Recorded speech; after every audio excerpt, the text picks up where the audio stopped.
नमस्कार दोस्तों। तो मैथ विद आलोक सर में आप सभी लोगों का स्वागत है। और एलसीएम एचसीएफ को कंटिन्यू करते हुए आज हम लोगों का जो अगला क्लास है तो वो क्लास नंबर 2 और क्लास नंबर 2 को हम लोग कंटिन्यू करेंगे। इससे पहले हम लोग पहले वीडियो में बेसिक कॉन्सेप्ट को देखते हुए एलसीएम और एचसीएफ को स्टार्ट किया गया था। तो अगर आप वो लेक्चर ना देखे हों तो आप जा करके उस लेक्चर को देखिए, ठीक। और अब हम लोग स्टार्ट करते हैं कि एलसीएम एचसीएफ से जो जो क्वेश्चन एग्जाम में पूछे गए हैं, जितने टाइप के हो सकते हैं, चाहे आपका टारगेट रेलवे एनटीपीसी हो, ग्रुप डी हो, जेल वार्डन हो, लेखपाल हो या एसएससी सीजीएल हो, तो उन सब एग्जाम में जो भी क्वेश्चन जितने टाइप के क्वेश्चन पूछे गए हैं तो उनको सबको स्टेप बाय स्टेप जो है हमने रखने का प्रयास किया। तो चलिए हम लोग पहला क्वेश्चन देखते हैं। पहला क्वेश्चन हम लोगों का ये है कि तीन आदमी एक स्थान से एक साथ चलते हैं। तीन आदमी एक स्थान से एक साथ चलते हैं और उनके कदम क्रमशः 63 सेंटीमीटर, 70 सेंटीमीटर तथा 77 सेंटीमीटर के। कहने का मतलब ये है कि तीन आदमी एक स्थान से चलना आरंभ करते हैं और जो एक कदम में जो दूरी तय करते हैं तो पहला 63 सेंटीमीटर, दूसरा अगर देखा जाए तो 70 सेंटीमीटर और तीसरा जो आदमी है वो 77 सेंटीमीटर दूरी तय करता है। न्यूनतम कितनी दूरी तय की जानी चाहिए? न्यूनतम कितनी दूरी तय की जानी चाहिए कि सभी उस दूरी को पूरे पूरे कदमों में तय करें, ठीक। देखो, इस टाइप का कोई भी क्वेश्चन हो तो हमेशा इस चीज को ध्यान में रखिए आप कि अगर न्यूनतम की बात की जाए तो हमें एलसीएम निकालना है और अगर अधिकतम की बात की जाए तो हमें एचसीएफ निकालना है, जब तक कि डिजिट की बात ना की जाए। जैसे 3 अंक 4 अंक या ऐसी संख्या की बात न की जाए। अगर संख्या अंकों की बात की जाएगी तो क्वेश्चन के ऊपर डिपेंड करता है, ठीक। तो अब न्यूनतम कितना डिस्टेंस होगा, तो जब भी न्यूनतम की बात होगी तो आप लोग क्या निकालेंगे?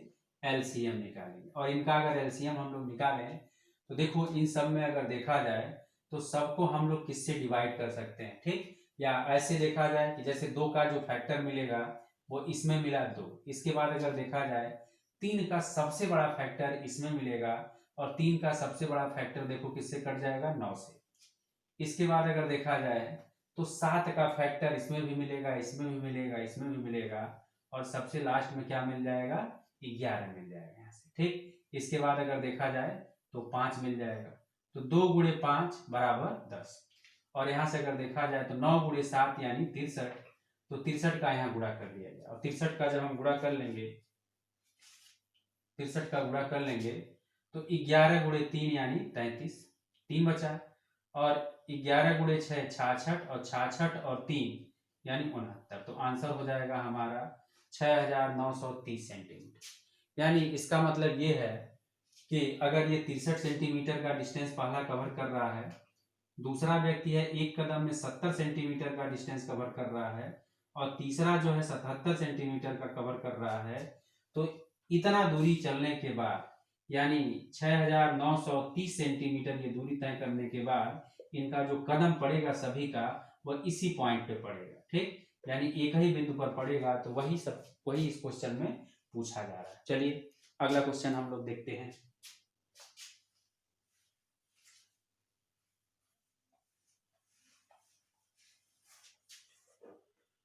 चार धावक ने वृत्ताकार पथ पर एक ही बिंदु से, चार धावक एक वृत्ताकार पथ पर एक ही बिंदु से अपनी दौड़ आरंभ की। उन्होंने उस पथ पर एक चक्कर पूरा करने में क्रमशः 200 सेकेंड, 300 सेकेंड, 360 सेकेंड और 450 सेकेंड का समय लिया।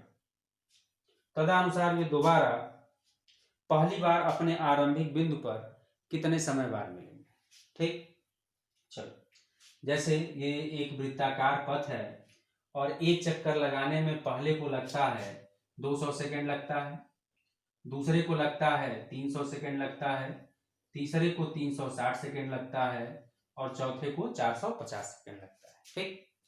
चलिए, सबसे पहले अगर देखा जाए तो ऐसे क्वेश्चन में ये कब ये प्रारंभिक बिंदु पर मिलेंगे, यहाँ जहां से चलते हैं मिलेंगे, तो जो भी समय दिया जाएगा इन समय का हम लोग क्या निकालेंगे, एलसीएम।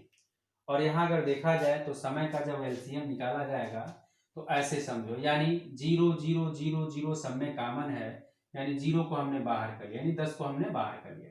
इसके बाद देखो 20 बचा, 30 बचा, 36 बचा, 45 बचा। तो ये जो 20 बचा, 30 बचा, 36 बचा, 45 बचा, तो देखो 2 का सबसे बड़ा फैक्टर ये 20 को काटेगा 4 और ये 36 को काटेगा 4, यानी यहाँ हो गया 4। ठीक, तो 2 के जितने भी फैक्टर थे वो बाहर आ गए।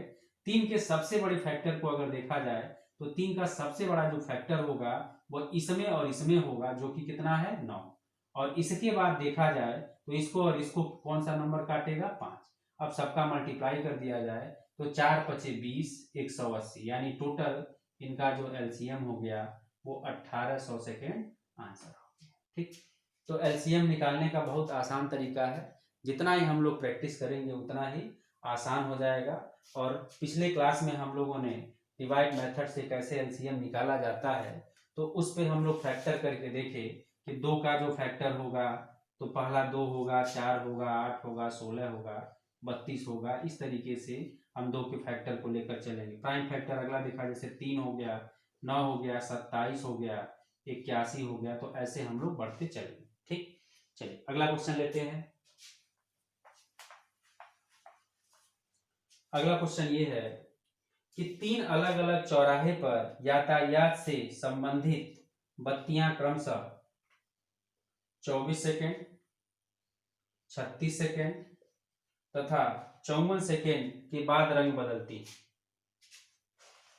24 सेकेंड, 36 सेकेंड और 54 सेकेंड के बाद रंग बदलती हैं यदि वे तीनों 10:15, यदि वे तीनों 10:15 प्रातः के समय एक साथ रंग बदली हैं तो अगली बार तीनों एक साथ किस समय रंग बदलेंगे। ठीक, यानी कहने का मतलब ये है कि एक चौराहे पर ये 3 बत्तियां लगी हुई हैं जो 24, 36 और 54 सेकेंड के अंतराल पर अपना कलर जो है चेंज करती है।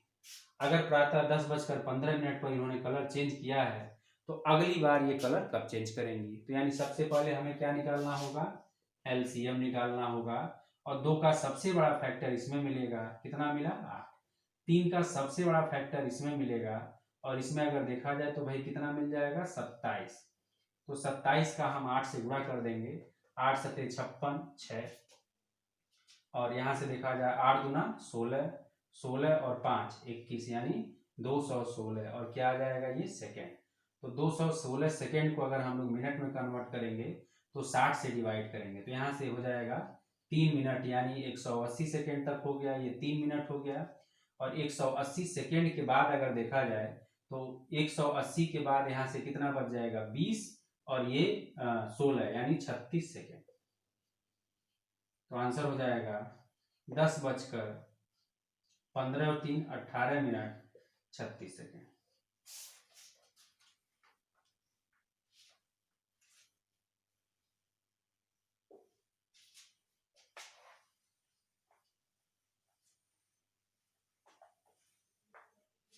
चलिए अगला क्वेश्चन देखते हैं। 3 घंटियां जो क्रमशः 30, 45 और 60 सेकेंड के नियमित अंतराल पर बजती हैं। 30, 45 और 60 सेकेंड के नियमित अंतराल पर बजती हैं। यदि वे दोपहर के 1 बजे बजती हैं तो ये एक साथ दोबारा किस समय बजेंगी। यदि दोपहर के 1 बजे ये एक साथ बजती हैं तो अगली बार ये कितने समय बाद एक साथ बजेंगी। ठीक, चलिए जैसे मान लीजिए कि ये 3 घंटियां हमने लगाया, पहली घंटी जो है हर 2-2 सेकेंड पर, दूसरी हर 3-3 पे और तीसरी हर 4-4 सेकेंड पे। ठीक, तो जैसे अगर ये 2-2 सेकेंड के अंतराल पर बज रही है तो अगली बार 4, अगली बार 6, अगली बार 8, 10, 12 ऐसे करके। ठीक, 14, यानी 2-2 सेकेंड के अंतराल पर एक घंटी बजेगी। ये 3 है तो अगली बार 6, 9, 12, 15, 18 ऐसे। ये 4 है तो 8, 12, 16, 20 ऐसे। अगर यहाँ ये पूछा जाए कि कौन सा ऐसा टाइम है कि जब सभी घंटियां एक साथ बजें, देखो ये 2-2 सेकंड के अंतराल पर, ये 3-3 सेकंड के अंतराल पर, और ये 4-4 सेकंड के अंतराल पे, कौन सा ऐसा वैल्यू है या कौन सा ऐसा टाइम है कि जो इन तीनों में मैच कर रहा है, तो उसी समय पे सभी घंटियां एक साथ बजेंगी। तो यहाँ देखा जाए, यहाँ भी 12 है, यहाँ भी 12 है, यहाँ भी 12 है, तो हमेशा ऐसे क्वेश्चन में जो 12 आता है वह इनका क्या होता है, एलसीएम। ठीक, तो जब भी घंटी क्वेश्चन हो या लाइट का क्वेश्चन हो तो हमेशा हमें क्या निकालना होगा, एलसीएम निकालना होगा। ठीक, अब जैसे पहली घंटी देखा जाए तो 30-30 सेकंड के अंतराल पर, दूसरी 45 और तीसरी 60, तो सबसे पहले हम लोग निकालेंगे एलसीएम। चलिए इनका एलसीएम भाई देखो, 2 का सबसे बड़ा फैक्टर इसमें मिला, किससे कटेगा, ये 4 से। ठीक, इसके बाद 3 का जो सबसे बड़ा फैक्टर यानी इसमें मिलेगा, तो देखो 3 से ये भी कटेगा, ये भी कटेगा, ये भी कटेगा, लेकिन हमें बड़ा फैक्टर देखना है, तो 9 से कट गया, यानी ये हो गया 45। और इसके बाद इन दोनों में किससे कट जाएगा, 5 से। यानी टोटल अगर देखा जाए तो 4 गुणे 5 20 और 20 गुणे 9 180। 180 क्या है भाई, सेकेंड है, तो 180 सेकेंड है, यानी इसका मतलब आंसर हो जाएगा 3 मिनट। ठीक, तो यानी 3 मिनट बाद ये सभी घंटियां एक साथ बजेंगी, लेकिन ये 1 बजे ये बज चुकी हैं, तो आंसर होगा 1:03 पर ये सभी घंटियां एक साथ बजेंगी, क्योंकि 1 बजने के बाद 3 मिनट का समय और लगेगा। ठीक, चलिए आगे बढ़ते हैं हम लोग। अगला क्वेश्चन भी घंटी से ही है। अगला क्वेश्चन ये है कि 6 घंटियां एक साथ बजनी आरंभ हुई यदि घंटियां क्रमशः 2, 4, 6, 8, 10 और 12 सेकंड के अंतराल पर बजती हो, तो 30 मिनट में कितनी बार एक साथ बजेंगी। चलिए क्वेश्चन ये है कि ये 6 घंटियां दी गई हैं और इनका टाइमिंग दिया गया है। पहली घंटी 2, 4, 6, 8, 10 सेकेंड के अंतराल पर, तो ये सभी घंटियां एक साथ बजेंगी, तो क्या होगा इनका एलसीएम। ठीक, तो यहाँ इनका जब हम एलसीएम निकालेंगे 2, 4, 6, 8, 10, 12, तो सबसे बड़ा 2 का फैक्टर कितना मिला, 8। ठीक, इसके बाद अगर 3 का फैक्टर देखा जाए तो यहाँ मिला 3, और इसके बाद अगर देखा जाए तो क्या मिला, 5। यानी इनका एलसीएम आ गया 120, और 120 जो आया वो किस में आया, सेकेंड में। ठीक, चलिए 120 सेकेंड को अगर आप मिनट में कन्वर्ट करेंगे तो कितना मिनट हो जाएगा, 2 मिनट हो गया। और आपके पास टाइम कितना है, 30 मिनट। तो एक बार ये सभी को एक साथ बजने में 2 मिनट का टाइम लगता है, तो 30 बार 30 मिनट में बजने के लिए, 2-2 मिनट में बजने के लिए, यानी कितना इनको लगेगा, यानी 15 बार। ध्यान दो, देखो इस 30 मिनट में हर 2-2 मिनट पे जब ये सभी घंटियां साथ साथ बज रही हैं, तो टोटल ये 15 बार ये बजेंगे। ठीक, लेकिन ऐसे क्वेश्चन में हमें ये ध्यान देना है कि जो फर्स्ट लाइन शुरुआत की लाइन है उसमें क्या कहा गया। जैसे इसमें ये कहा गया कि 6 घंटियां एक साथ बजनी आरंभ हुई, यानी कहने का मतलब ये है कि जो 6 घंटियां हैं वो एक साथ बजनी आरंभ हुई, यानी पहले एक बार ये बज चुकी हैं और इसके बाद ये 30 मिनट का टाइम दिया गया, तो 30 मिनट में ये 30 मिनट में कितनी बार बजी, 15। तो इसलिए इसका जो आंसर हो जाएगा वो 16। ठीक, अगर मान लो कि यही क्वेश्चन इस तरीके से हम लिखें तो इसका आंसर क्या हो जाएगा, 16 हो जाएगा। ठीक, जैसे अगर हम ये कहें कि एक मंदिर की 4 घंटियां 18, 30, 45 और 90 सेकेंड के अंतराल पर बजती हैं। एक मंदिर की 4 घंटियां 18, 30, 45 और 90 सेकेंड के अंतराल पर ये बजती हैं, तो 1 घंटे में कितनी बार एक साथ बजेंगी। तो 1 घंटे में कितनी बार एक साथ बजेंगी, तो हमें इसका क्या निकालना होगा, एलसीएम, और इन सब का एलसीएम निकाला जाए तो कितना आ जाएगा, 90 सेकेंड आ जाएगा। और 90 सेकेंड का मतलब हो गया कि 3/2 मिनट, और 1 घंटे का मतलब 60 मिनट, तो 60/3/2 यानी 60 गुणे 2/3। 3 से इसको काट दिया जाए तो यहाँ इसका जो आंसर हो जाएगा वो 40 बार हो जाएगा। ठीक, इस क्वेश्चन में हमने ये कहा कि 4 घंटियां एक साथ बजना आरंभ करती हैं। 4 घंटियां यहाँ 18, 30, 45 और 90 सेकेंड के अंतराल पर बजना आरंभ करती हैं। तो यहाँ प्रारंभिक में बजने की बात नहीं की गई है, तो इसलिए जो इसका आंसर हो जाएगा वो टोटल अगर देखा जाए तो 40 हो जाएगा। तो इस चीज को ध्यान रखना, मिस्टेक हो जाता है ऐसे क्वेश्चन में। चलिए अगला क्वेश्चन हम लोग लेते हैं।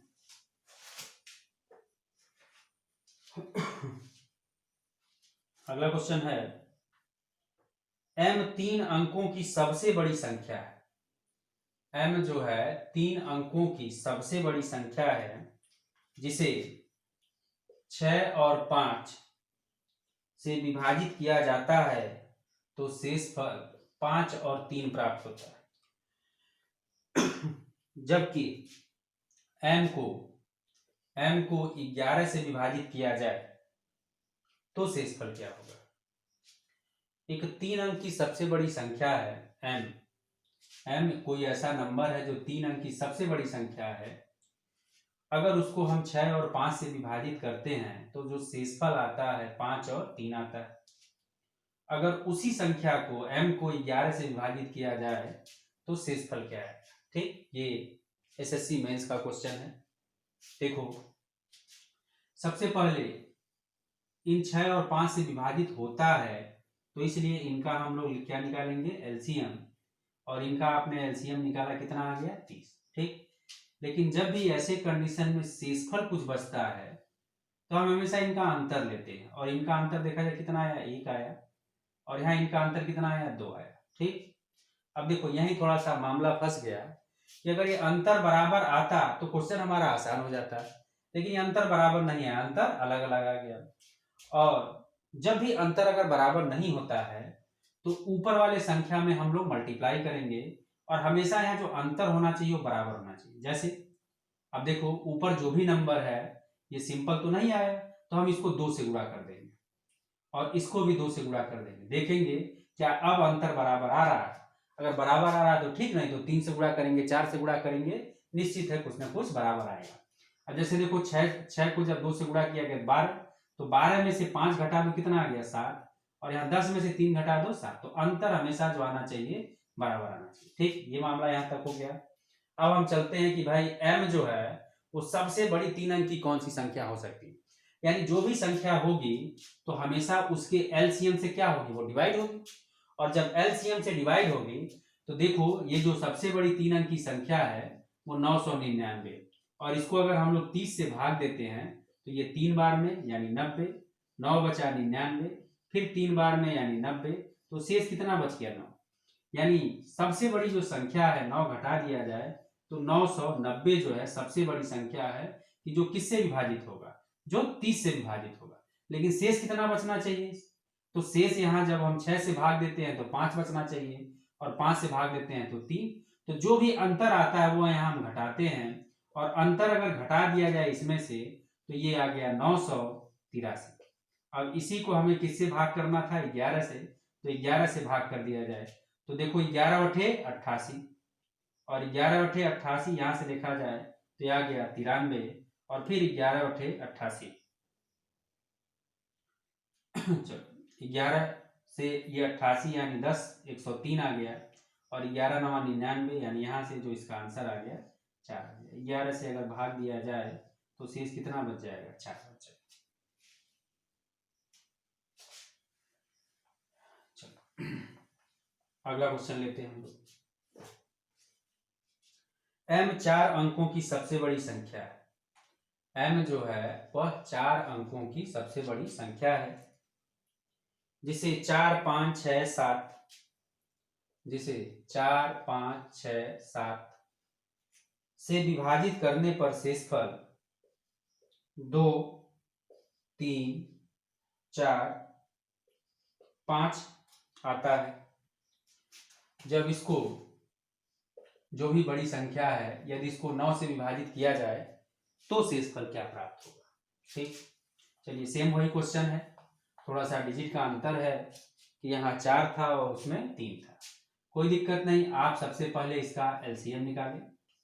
एलसीएम इसका निकाला जाए तो 4 5 6 7 यानी 2 का सबसे बड़ा फैक्टर 4 आया, यहाँ से मिल गया हमें 3, इसमें से मिल गया 5 और 7, यानी 4 पचे 20 यानी 60 और 6 सत्ते 42, यानी 420 इनका एलसीएम है। ठीक, इसके बाद हम लोग देखते हैं कि अंतर, तो यहाँ अंतर देखेंगे तो 2 आया, 2 आया, 2 आया, 2 आया, यानी यहाँ कोई दिक्कत नहीं है। लेकिन जो भी नंबर है वो 4 डिजिट का सबसे बड़ा नंबर होना चाहिए, यानी अब इसको हम लोग 4 डिजिट का जो सबसे बड़ा नंबर है उससे हम भाग देंगे, देखेंगे कौन सा ऐसा नंबर है कि जो 420 के मल्टीपल है। तो यहाँ से 2 बार ले जाओ, 2 बार यहाँ से, तो ये हो जाएगा 840, ये हो गया 9, यहाँ से अगर देखा जाए तो 5 और ये हो जाएगा 9। इसके बाद अगर देखा जाए तो एक बार, यानी ये हो गया 420, तो ये हो गया 9, ये हो जाएगा 7 और ये हो जाएगा। ठीक, यहाँ से देखा जाए तो भाई ये जो नंबर है इसमें से अगर हम 179 माइनस कर दें तो जो यहाँ हमें मिलेगा वह पूरी तरीके से अगर देखा जाए तो ये इनसे यानी 420 से पूरी तरीके से क्या डिविजिबल, लेकिन शेष कितना बचना चाहिए 2, तो 2 इसमें से हम घटा देंगे, यानी 9818 इसका वैल्यू हो जाएगा। ठीक, अब यहाँ से जो वैल्यू मिला,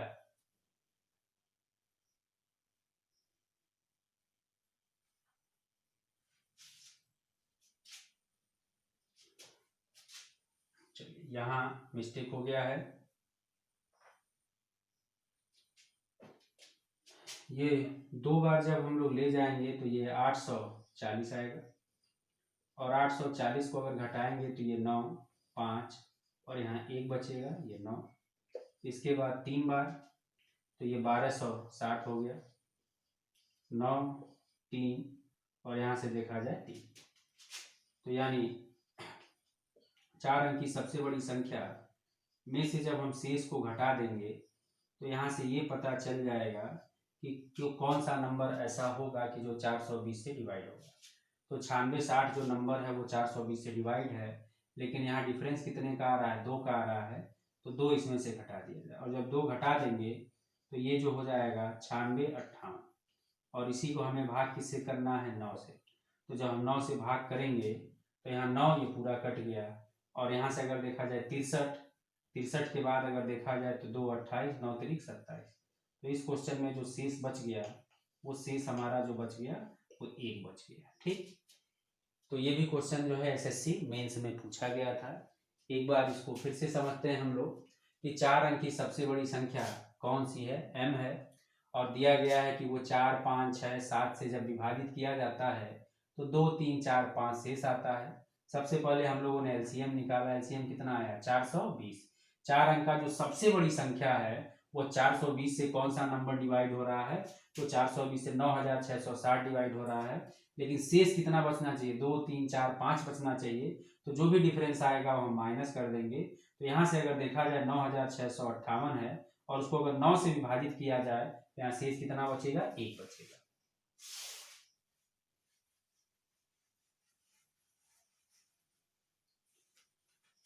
चलो अगला क्वेश्चन हम लोग लेते हैं।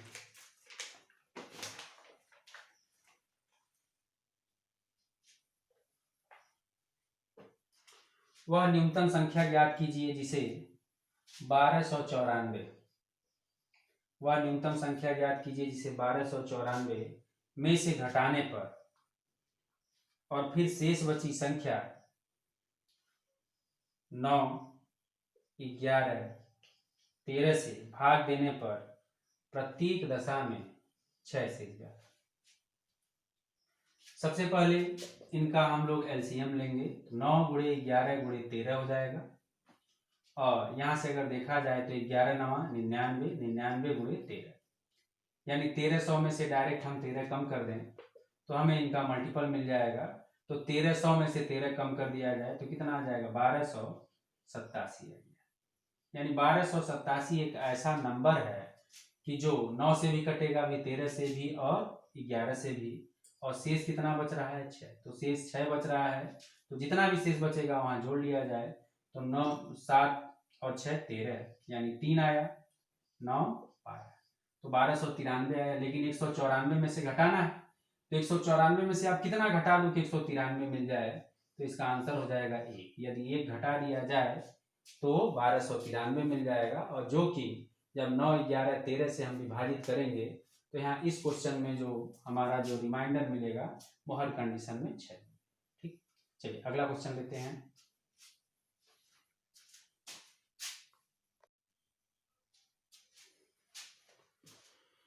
चलिए अगला क्वेश्चन है, वह सबसे छोटी संख्या जो 31 का गुणज है, वह सबसे छोटी संख्या जो 31 का गुणज है उसे 15, 24 तथा 32 से भाग दिए जाने पर क्रमशः 2, 11 तथा 19 शेष प्राप्त। मतलब वह संख्या हमें ज्ञात करना है कि जो 31 का गुणज है, यानी जो नंबर 31 से विभाजित है, लेकिन जब उस संख्या को 15, 24 और 32 से हम लोग भाग देते हैं तो शेष जो मिलता है 2 मिलता है, 11 मिलता है, 19। सबसे पहले इस नंबर का हम लोग निकालेंगे एलसीएम, और इनका अगर हम लोग एलसीएम निकालें तो 2 का जो सबसे बड़ा फैक्टर मिलेगा वो इसमें मिलेगा, कितना मिला, 32। 3 का जो सबसे बड़ा फैक्टर मिलेगा इन दोनों में मिलेगा 3, और इसके बाद मिला 5। तो 32 गुणे 5 160, और 160 गुणे 3 यानी 480। ठीक, चलो देखो, तो जब भी इस तरीके से कोई क्वेश्चन मिलता है और यहाँ अगर अंतर देखा जाए तो अंतर कितने का है, बराबर आ रहा है, 13, 13, 13 आ रहा है। तो चूंकि 31 का गुणज है तो यहाँ हम के और माइनस जो भी यहाँ डिफरेंस मिलेगा वो के का मान 1, 2, 3, 4, 5 इस तरीके से जिसपे सेटिस्फाई होगा। ठीक, तो ऐसे क्वेश्चन को हम लोग 2 तरीके से सॉल्व कर सकते हैं। जैसे इस क्वेश्चन में एक तो तरीका ये है कि चाहे प्लस हो या माइनस हो, यानी ये 480 ही के का मल्टीपल है, के का मान 1, 2, 3, 4, 5 कुछ भी होगा। तो जैसे 480 को हम लोग जिससे भी डिवाइड हो रहा है उससे हम डिवाइड करेंगे, देखेंगे शेष क्या बचा है। जैसे एक बार तो ये 31 हो जाएगा, यहाँ से मिला 7, और यहाँ से अगर देखा जाए और यहाँ से 20। ठीक, इसके बाद 5 बार, तो 5 बार अगर हम लोग ले जाएंगे 155। ठीक, तो यहाँ से बच जाएगा 5 और यहाँ से बच गए। तो देखो शेष जो बचा 15, उसी में हम 1 से गुणा करके 13 माइनस करेंगे कि जब तक कोई ऐसा नंबर न मिल जाए कि जो 31 से डिवाइड हो। ठीक, तो यहाँ 2 मिला जो कि 31 से नहीं कटेगा, तो 15 को 2 से हम गुणा कर देंगे, तो 30 में से 13 कम कर दो। अब 30 में से 13 17, तो ये भी नहीं कटेगा। 15 को 3 से गुणा कर दिया जाए 45, 45 में से अगर हम लोग माइनस करते हैं तो 32 आ जाएगा, ये भी नहीं कटेगा। 15 से यानी 60, 15 से 4 का गुणा कर दिया जाए तो 60 आ जाएगा, और 60 में से 13 माइनस कर दिया जाए तो ये 47 आ जाएगा, ये भी नहीं आंसर होगा। इसके बाद 15 गुणे 5 माइनस 13, तो 15 गुणे 5 यानी 75, और 75 माइनस 13 यानी आ गया 62। तो देखो 62 जो है वो 31 का गुणज है, यानी इसका मतलब ये हुआ कि इस संख्या का कितना गुना होना चाहिए, 5 गुना होना चाहिए। तो आंसर हो जाएगा 480 गुणे 5 माइनस 13। ठीक, तो यहाँ से अगर देखा जाए तो 0, 8 × 5 = 40 यानी 0, 4 आया, और यहाँ से 5 × 4 = 20 और 4 = 24 आ गए, माइनस 13, यानी 0, 5 × 8 = 40, ठीक है, 5 × 4 = 20, 4 = 24, ठीक है। तो यहाँ से आ गया 2387 इसका आंसर। ठीक, चलिए दूसरा तरीका हम लोग ये देखते हैं कि हम लोग ऑप्शन से इस क्वेश्चन को आसानी से सॉल्व कर सकते हैं। जैसे ऑप्शन दिया गया है, पहला ऑप्शन है 2356 है, दूसरा ऑप्शन जो है वह 2387 है, तीसरा ऑप्शन दिया गया है 2325, और लास्ट वाला ऑप्शन है 2418। इस तरीके से ऑप्शन है। तो देखो यहाँ जो भी ऑप्शन है वो नजदीक है, और यह है कितना, 480। तो सोचो कि 480 में हम किस संख्या से गुणा कर दें, 480 में हम किस संख्या से गुणा कर दें कि जिसका जो मान हो वह 2300 के नियर अबाउट पहुंच जाए।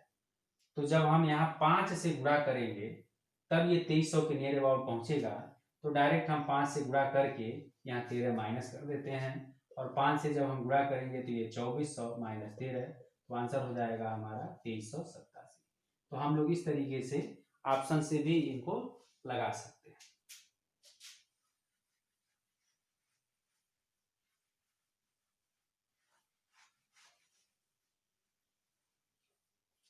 चलिए अगला क्वेश्चन हम लोग लेते हैं। एक दुकानदार 30वें ग्राहक को गिफ्ट कूपन पर एक दुकानदार 30वें ग्राहक को गिफ्ट कूपन देता है तथा 100वें ग्राहक को टीवी देता है। एक दुकानदार ये घोषणा कर देता है कि भाई हर 30वें ग्राहक को हम गिफ्ट कूपन देंगे और हर जो 100वें ग्राहक को है उसको हम टीवी देंगे। ठीक, तो मान लीजिए आपको अगर चांस मिल जाए तो आप कौन से नंबर पे जाना पसंद करेंगे कि जहां आप गिफ्ट कूपन भी ले लीजिए और टीवी भी ले लीजिए। ठीक, तो ऐसे क्वेश्चन में इन दोनों का जो भी मल्टीपल होगा आगे चल करके वही आपको मिलेगा, और मल्टीपल निकालने के लिए हमें क्या निकालना होगा, एलसीएम। और इन दोनों में देखो सबसे पहले ये 0 है, 0 है यानी 10 कॉमन हो गया। यहाँ 3 है, 10 है, कितना हो जाएगा 30, यानी एलसीएम कितना हो गया 300। अगर आप 300वें नंबर पे पहुंच जाते हैं तो आप गिफ्ट कूपन भी लेकर के आएंगे और टीवी भी लेकर के आएंगे। ठीक, चलिए अगला क्वेश्चन। दो अभाज्य संख्याएं x और y हैं। दो अभाज्य संख्या x और y है जहां x बड़ा है y से, का एलसीएम 161 का एलसीएम 161 है। तो 3y माइनस x का वैल्यू क्या हो। ठीक, देखो एलसीएम 161 है तो यानी यहाँ 161 का अगर हम लोग फैक्टर करें तो 161 किससे कटेगा। चलिए 2 से नहीं कट सकता है, 3 से नहीं कट सकता है, 4 से नहीं, 5 से नहीं, 6 से नहीं, 7 से अगर देखा जाए 7 दूना 14 और 2 21 यानी 7 से कट जाएगा। तो 7 गुणे 7 दूना 14, 2 21, 7 त्रिक 21, तो ये इसका वैल्यू हो गया।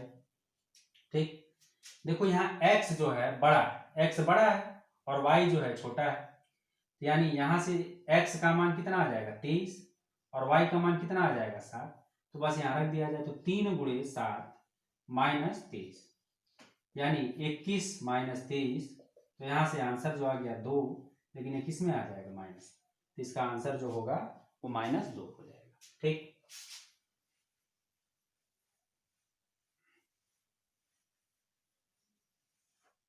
चलिए अगला क्वेश्चन दिया गया है a cube b minus A B cube. अगला नंबर है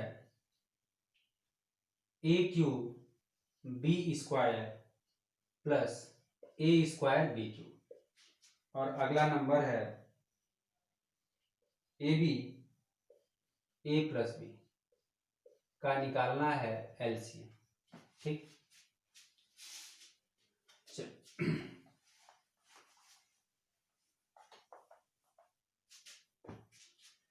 देखो इन संख्याओं में अगर देखा जाए तो कॉमन क्या मिलेगा, तो यहां से हमें कॉमन मिला ए बी, तो यहाँ बच जाएगा ए स्क्वायर और यहाँ बच गया बी स्क्वायर। इन दोनों में से अगर कॉमन देखा जाए तो A square B square common है, तो यहाँ ए स्क्वायर जब कॉमन हो जाएगा तो केवल ए बचेगा और बी स्क्वायर तो बाहर आ ही गया, और यहाँ ए स्क्वायर बाहर आ गया, बी स्क्वायर जब कॉमन लेंगे तो केवल बी बच जाएगा। और ये तीसरे में हमें कुछ नहीं करना है, A B A plus B. यहाँ इसका फैक्टर कर दिया जाए तो ए बी एक ब्रैकेट में ए माइनस बी, दूसरे में ए प्लस बी, और इसमें अगर देखा जाए तो A square B square A plus B और यहाँ A B A plus B. ठीक, देखो यहाँ ए बी है, ए स्क्वायर बी स्क्वायर है, ए बी है, तो सबसे बड़ा क्या है, तो सबसे बड़ा ए स्क्वायर बी स्क्वायर है। ठीक, इसके बाद अगर देखा जाए तो ए plus B A plus B A plus B सब में है, तो ए plus B A plus B A plus B तो होगा ही होगा, और इसके बाद बचा क्या, ए माइनस बी। तो आंसर हो जाएगा ए स्क्वायर बी स्क्वायर, और इसकी जगह हम लोग लिख सकते हैं ए स्क्वायर माइनस बी स्क्वायर। तो यही जो है हमारा आंसर हो गया।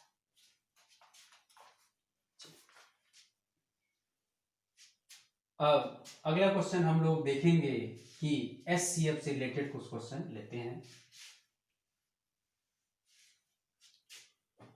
चलिए, जैसे दिया गया है P बराबर 2 का पावर 3 गुणे 3 का पावर 10 गुणे 5 और Q बराबर दिया गया है 2 का पावर 5 गुणे 3 गुणे 7। पूछा जा रहा है कि इनका एचसीएफ क्या हो। एचसीएफ यानी हाईएस्ट कॉमन फैक्टर, यानी ऐसा फैक्टर जो दोनों में मौजूद हो और सबसे बड़ा। जैसे 2 का पावर यहाँ 3 है, यहाँ 5 है, तो सबसे बड़ा अगर देखा जाए कॉमन क्या मिल रहा है, तो दोनों में कॉमन फैक्टर जो मिल रहा है वो 2 का पावर 3 मिल रहा है। ठीक, 3 का पावर 10 है लेकिन यहाँ 1 है, तो कॉमन क्या मिला, यानी 3 का पावर 1 मिला। यहाँ ना 5 कॉमन है ना 7 कॉमन है, तो यही इनका जो हो जाएगा एचसीएफ हो जाएगा। चलिए, अगला क्वेश्चन हम लोग लेते हैं। अगला क्वेश्चन काफी इंटरेस्टिंग है। 3 का पावर 3 का पावर 333 प्लस 1 और 3 का पावर 3 का पावर 334 प्लस 1। पूछा जा रहा है कि इन दोनों संख्याओं का एचसीएफ क्या होगा। ठीक, देखो यहाँ 3 दिया गया है और ये पावर के रूप में है, यहाँ भी 3 है, ये पावर के रूप में है। तो 3 का पावर अगर हम 1 करेंगे तो 3 होगा, 3 का पावर हम 2 करेंगे तो 9 होगा, 3 का पावर हम 3 करेंगे तो 27 होगा, 3 का पावर हम 4 करेंगे तो 81 होगा। कहने का मतलब ये है कि 3 का पावर चाहे हम जितना करें तो लास्ट वाला जो नंबर है वो हमेशा एक विषम संख्या हमें मिलेगा। और जब विषम संख्या को हम 1 के साथ जोड़ते हैं तो एक सम संख्या में, कोई भी विषम संख्या के साथ अगर हम 1 जोड़ते हैं या 2 विषम संख्याओं का योग हमेशा सम संख्या है, तो चाहे इसका जो भी वैल्यू आए तो 2 जरूर यहाँ कॉमन आएगा और यहाँ भी 2 फैक्टर जरूर मिलेगा।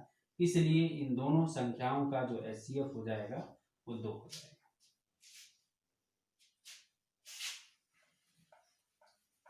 ठीक, फिर से एक बार थोड़ा सा ध्यान दो। देखो जो नंबर है ये चाहे 3 आए, 9 आए, 7 आए, 1 आए, लास्ट में यही नंबर मिलना है। तो इसके साथ जब हम 1 को जोड़ेंगे, इसके साथ जब हम 1 को जोड़ेंगे तो देखो ये विषम संख्या है, ये भी विषम संख्या है, तो 2 का फैक्टर, यानी 2 का फैक्टर जरूर उसमें कॉमन आएगा। ठीक, और यहाँ अगर देखा जाए तो यहाँ भी वही कंडीशन है, यहाँ कोई भी अगर विषम संख्या आ गया 1 जोड़ेंगे 2, तो इन दोनों में से जो कॉमन मिल जाएगा हमें वो 2 का फैक्टर कॉमन मिल जाएगा।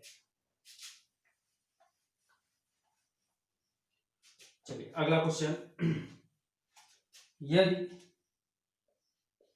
63, 87 और 123 को किसी संख्या में विभाजित किया जाता है तो प्रत्येक दशा में समान शेष प्राप्त होता है। यदि इनको किसी संख्या में विभाजित किया जाता है तो प्रत्येक दशा में कंडीशन ये है समान शेष प्राप्त होता है।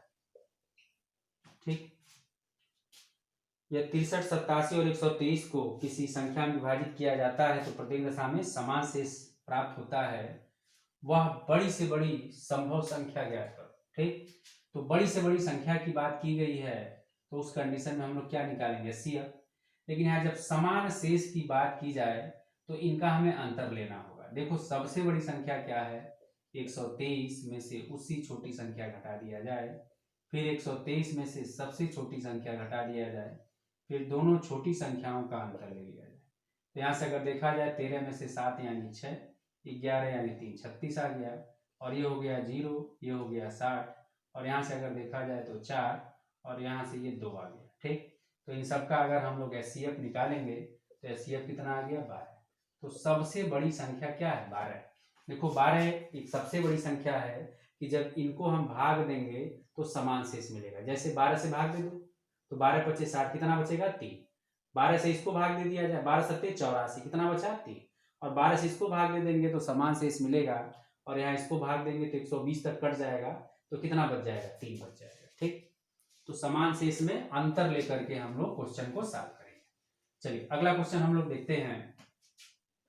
वह बड़ी से बड़ी संख्या जिसके द्वारा 1657 और 2037 को भाग करने पर क्रमशः 6 तथा 5 शेष प्राप्त होता है।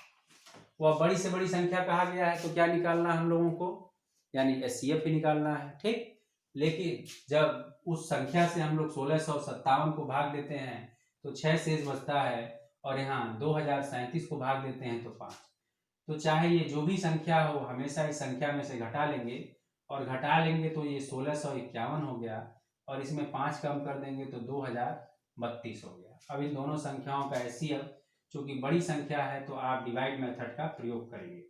यहाँ से 1 यानी 1651, तो यहाँ से 1 आया, और ये 13 में से 5 यानी 8 बच गया, 19 3 81, और ये 1651 आ गया। यहाँ से देखा जाए 4, तो 4 4 8 32, 2 3 आया, और 4 3 12, और 12 3 15, 11 में से 4 7 बच गया। यहाँ से अगर देखा जाए 2 127 और 381, यानी 3 बार में इसको कैंसिल कर दिया जाए, तो इस तरीके से इन संख्याओं का जो एचसीएफ आया वो एचसीएफ कितना आ गया 127। तो हमारा जो आंसर होगा वो 127 सबसे बड़ी संभव संख्या है कि जब हम 1657 को भाग देंगे तो 6 बचेगा, और 2037 को जब हम भाग देंगे 127 से तो 5 बचेगा। ठीक, चलिए अगला क्वेश्चन।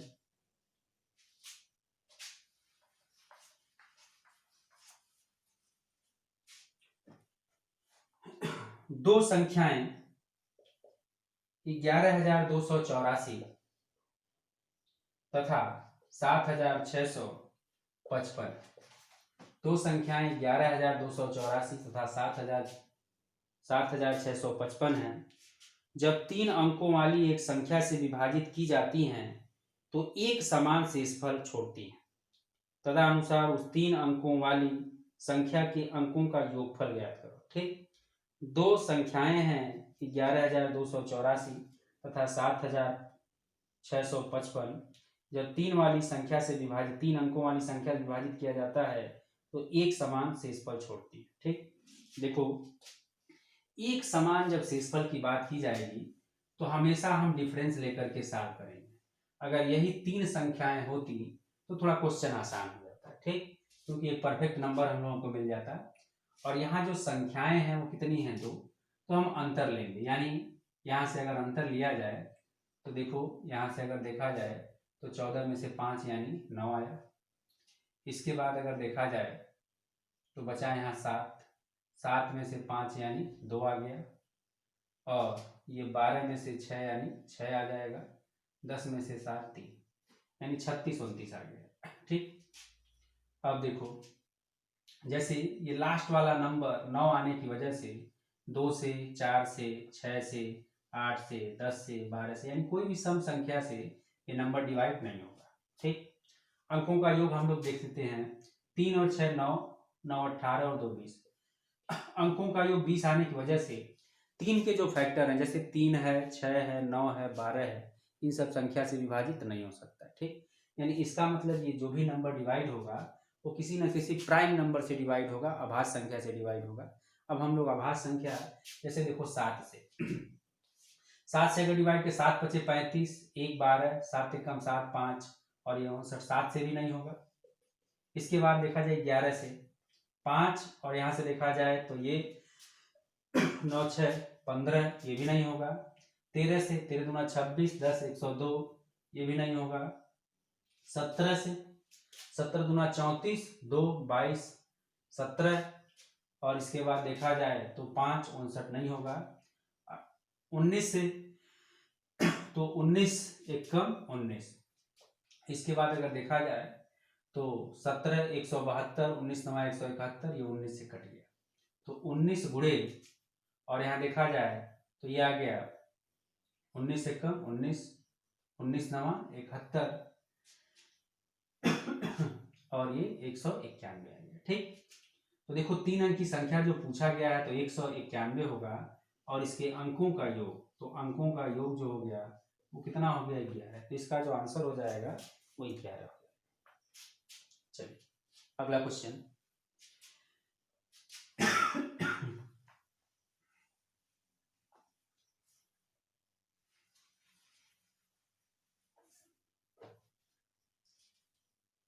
यहाँ पर चावल के 3 ढेर हैं जिनका वजन 120 किलोग्राम है। 120 किलोग्राम है, 144 किलोग्राम है,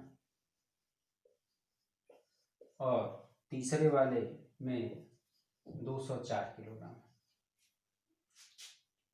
कि बैग की अधिकतम क्षमता ज्ञात करें ताकि प्रत्येक ढेर से चावल को बैग की सटीक संख्या में पैक किया जा सके। ठीक, यानी वह बड़ा से बड़ा कौन सा पैकेट यूज किया जाए कि जिसको इनको बराबर बराबर मात्रा में पैक किया जा सके। ठीक, तो हमें क्या निकालना होगा, SCF निकालना होगा, और 120, 144 और ये अगर देखा जाए तो 204। ठीक, तो जैसे यहाँ से अगर देखा जाए SCF निकालने के लिए 120 और 144। ठीक, तो यहाँ से इन दोनों का जो SCF हमें मिल गया, देखा जाए तो 12 है, और 12 से इसको हम डिवाइड करेंगे तो पूरी तरीके से कट जाएगा। या दूसरा तरीका देखो, जैसे ये 204 है तो उसको 144 से आपने भाग दे दिया, 144, तो ये हो जाएगा 0 और 14 यानी 60 आया। फिर ये 144 आ गया, यानी 2 बार 120, फिर आ गया 24 और ये 60 आया, 2 बार 48, तो यहाँ 12 आ गया और ये 24, तो यानी ये कट गया। यानी इन दोनों संख्याओं का जो SCF आया, तो SCF कितना आया, 12 है। तो 12 इसको डिवाइड कर रहा है कि नहीं कर रहा है, कर रहा है, तो इसलिए इन सभी संख्याओं का जो SCF होगा 12। यानी कहने का मतलब ये है कि अगर हम 12 किलोग्राम का पैकेट यूज करें तो इसको भी हम बराबर संख्या में डिवाइड कर सकते हैं, बराबर संख्या में पैक कर सकते हैं, इसको भी बराबर संख्या में पैक कर सकते हैं, और इसको भी बराबर संख्या में पैक कर सकते हैं। ठीक, चलिए अगला क्वेश्चन लेते हैं।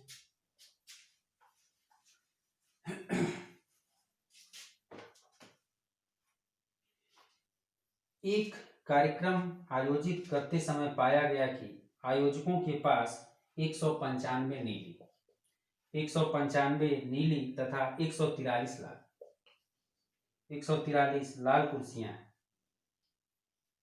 आयोजक कितनी अधिकतम पंक्ति बना सकते हैं ताकि हर एक पंक्ति में नीली कुर्सी और लाल कुर्सी बराबर हो। यानी जैसे 195 जो है नीली है और 143 जो है लाल है, लेकिन किस तरीके से इनको सेट किया जाए कि हर पंक्ति में बराबर बराबर संख्या में कुर्सियों को रखा जाए। ठीक, तो ऐसे कंडीशन में क्या निकालेंगे आप, SCF। और SCF निकालने के लिए थोड़ा सा देखो, ये संख्या 5 से कट जाएगा, तो 5 से अगर काटा जाए तो 5 से भाग दे दो, तो 5 3 15, 4 39, यानी 5 गुणे 3 गुणे 39 का फैक्टर कर लिया जाए 13। और ये बताओ ये किसका फैक्टर है, तो ये 11 गुणे 13। SCF निकालना है, यानी कौन सा फैक्टर इन दोनों में कॉमन है, 13 कॉमन है, तो इसलिए इनका आंसर क्या हो जाएगा, 13 हो जाएगा। तो इनका आंसर 13 हो गया। चलिए अगला क्वेश्चन। एक व्यापारी के पास 300 लीटर नारियल का तेल, 330 लीटर मूंगफली का तेल तथा 420 लीटर सूरजमुखी का तेल है। वह उनको समान आयतन वाले पात्र में संचित करना चाहता है। उसको कम से कम कितने पात्रों की आवश्यकता है। ठीक, समान आयतन वाले पात्रों में ये संचित करना चाहता है, यानी हमें क्या निकालना होगा, SCF। और SCF निकालोगे तो देखो ये 0 0 0 सब में मिल रहा है, यानी 0 0 का मतलब कितना हो गया, 10 हो गया। फिर ये 30 आया, 33 आया और 42 आया, यानी 30, 33 और 42 में जो कॉमन फैक्टर मिल रहा है वह 3 मिल रहा है, यानी इनका SCF कितना हो गया, 30। यानी अगर पूछा जाए कि भाई बड़ा से बड़ा जो पात्र होगा उसमें कितना लीटर आएगा, तो उसमें कितना लीटर आएगा, 30 लीटर आएगा। लेकिन यहाँ पूछा गया पात्रों की न्यूनतम संख्या ज्ञात करो, तो जैसे 300 लीटर है और 30-30 में पैक करना है, यानी कितना पात्र लग गया, 10। 330 है और 30-30 में पैक करना है तो कितना लग गया, 11। और 420 है और 30-30 में पैक करना है तो कितना लग गया, 14। तो 14 और 11 यानी 25, और 25 और 10 35, यानी कुल कितने पात्र लग गए, 35। ठीक, तो आज के लिए बस इतना ही, कल इसके आगे हम लोग फिर कंटिन्यू करेंगे, और प्रयास यही रहेगा कि आप लोगों को बराबर डेली जो है एक एक लेक्चर मिलता है। ठीक है, धन्यवाद।